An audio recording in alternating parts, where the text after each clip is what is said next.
Құқың бар, күл, ойнаш, шаттанып, білім ал.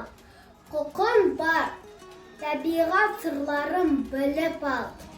Химик бол, ғалым бол, пайдалы еңбек ет, халқыңды құрметтеп, достарың қызғар.